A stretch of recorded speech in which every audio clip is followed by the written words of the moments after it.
Welcome back to the Kaspa Silver YouTube channel. In today's video, we're going to be talking about, do ASICs equal centralization for a project, and also, are ASICs going to dump the Kaspa price in the future? This is a question that I get asked many times because people just hear this when they're looking online. People are just saying ASICs are going to dump the price in August. ASICs are going to dump the price in August and beyond. It's going to be horrible. It's going to be bad. And honestly, I don't really necessarily think that ASICs are going to dump the price, because it doesn't make any sense to me why a miner would go online and they would just automatically sell everything they make right away, because then that would dump the price and therefore they would actually lose profitability on their miners. It would take longer for them to make a return on their miners. So historically speaking, when ASIC miners go online on any network, even if you want to make the comparison to something like KDA, which is a horrible comparison for Kaspa, either way, KDA 70x after ASICs were announced for KDA. And if you look at Bitcoin, which is a really prime example of ASICs arriving on the network, despite even Bitcoin having way more issues when it came to centralization, when it came to ASICs being on the network, it's still, Bitcoin still was able to triumph over that and go through that. Many people think that a network to be decentralized, it must be ASIC resistant, but there's just a lot of misunderstanding when it comes to this type of belief. I'm going to go into a thread here on why Kaspa is just built different and why that's actually going to be able to survive the coming of ASICs on the network. So here, we're going to start in this thread here, and it says, the reason block per second and transaction per second are so crucial for decentralization is that they decrease the entry barrier for mining, both solo and pooled, but each does it in a different way. Another reason we'll touch on is that high transaction per second increases affordability. In order to well define what the entry barrier is, we need to set up a concrete goal. A reasonable metric would be the fraction of the global hash rate required so that we expect to cash in on our mining at least once a month. The calculation is very simple. If there's a block every s seconds, then a miners with a fraction f of the mining power will wait on average SF seconds to find a block. So if there's a block once every 600 seconds, you'll need 0.02% of the global hash rate for a monthly ROI. That is, the Bitcoin network can only support up to 5,000 solo miners, which enjoy a monthly ROI. There are two problems with this. One, it is hardly enough, and two, the process is very noisy. For most miners, an expected monthly ROI is intolerable, and they can't afford scenarios when they don't get any income for 6 months even. If they are balanced out by scenarios where they find 7 blocks in the same month, so a more realistic entry barrier would be an expected ROI time small enough so that waiting a month happens at most 95% of the time.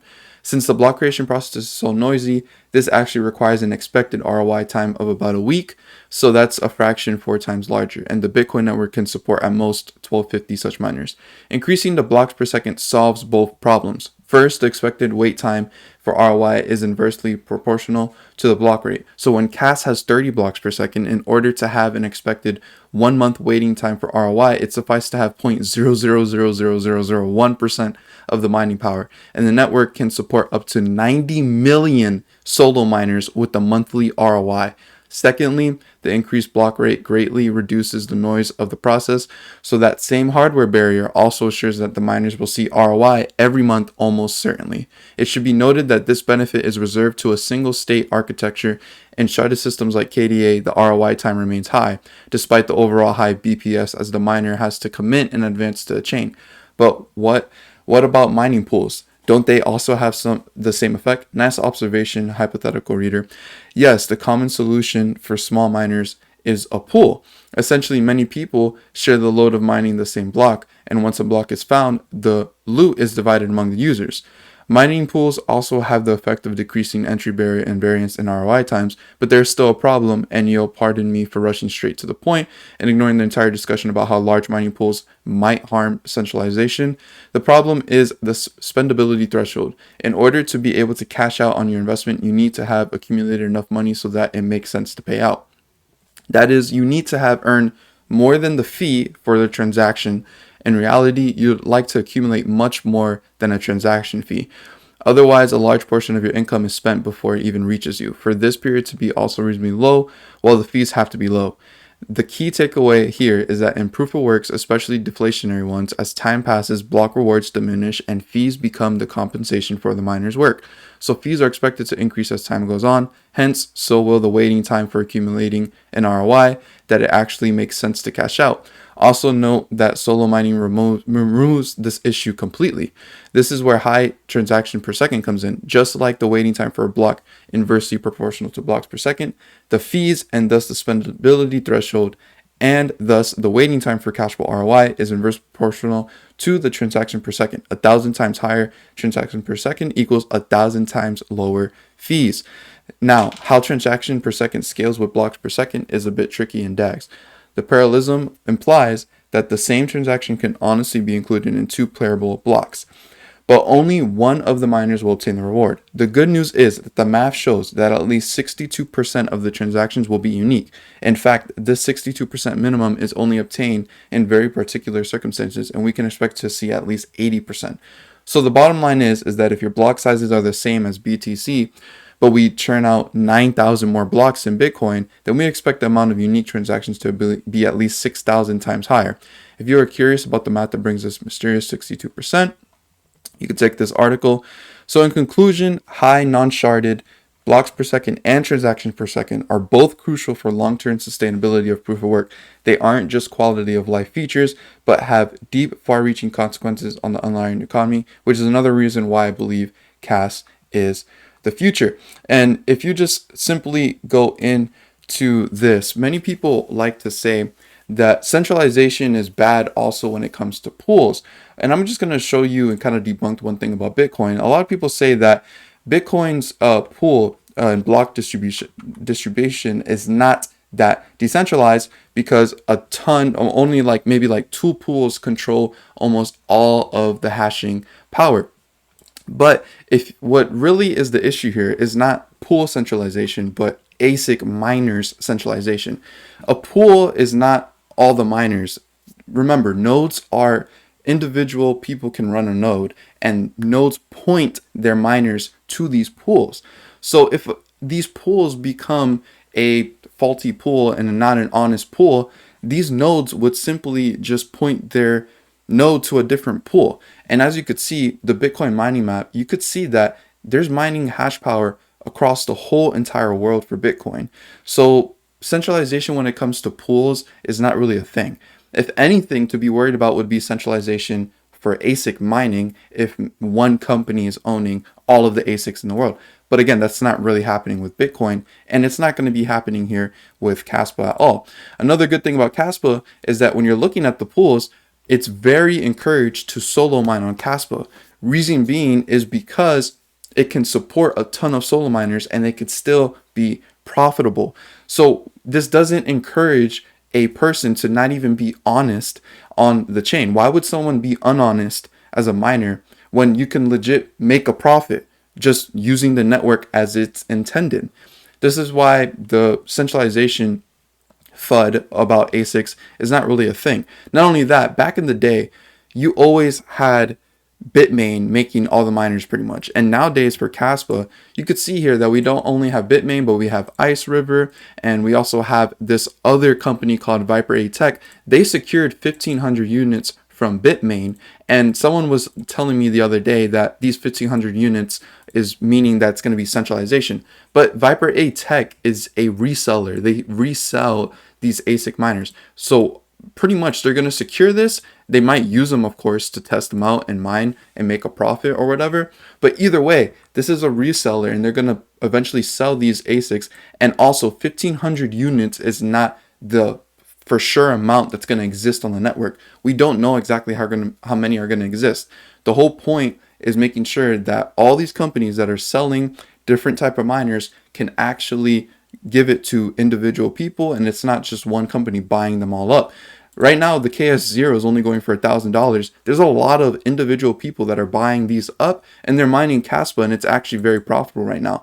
Now, the profitability for this, of course, is going to drop over time, but the fact that right now it's going to be pretty much super decentralized, and it's only $1,000, and you actually make a pretty decent profit with the KS0, and it should last for another few months until the better ASICs come online.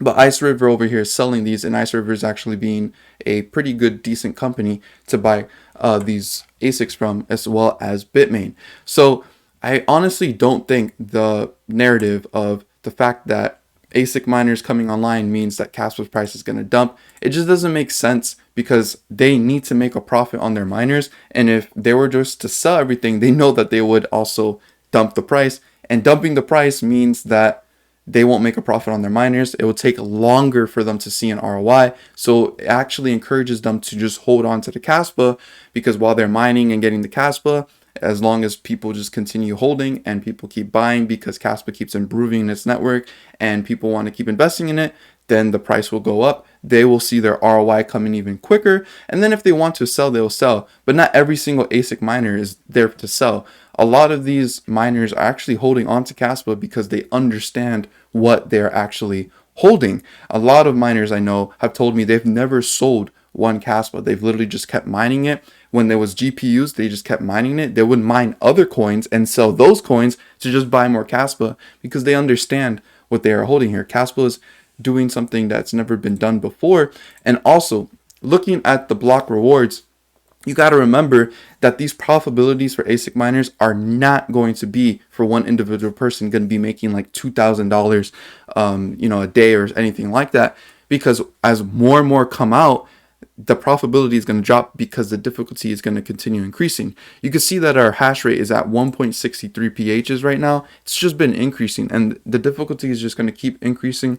But the awesome thing about Kaspa is that it has a nice aggressive reduction of deflationary rewards, and that's why next reward is going to only be 185 Kaspa. That means the profitability is going to drop. That encourages miners to continue holding, because they need to make a profit. The price also would necessarily have to go up, as these miners are trying to make a profit, so they have to keep holding. And basically, over time, this is good for a proof of work. Jonathan really thought this through. He made the distribution really, really aggressive for a reason, and that's because he knew adoption would come so much faster than like when Bitcoin was made. Bitcoin was made and the adoption was so much slower. So it made sense to have it as a 4-year halving and all that kind of stuff, and the blocks just reduce every 4 years. But with Kaspa, the adoption is so much quicker. It's already a 500 million market cap around there, and for Bitcoin to even hit that, it took like a year, 2 years. And then to hit $1 billion, it still took about 2-3 years. And we, in less than a year, was able to hit 700 million.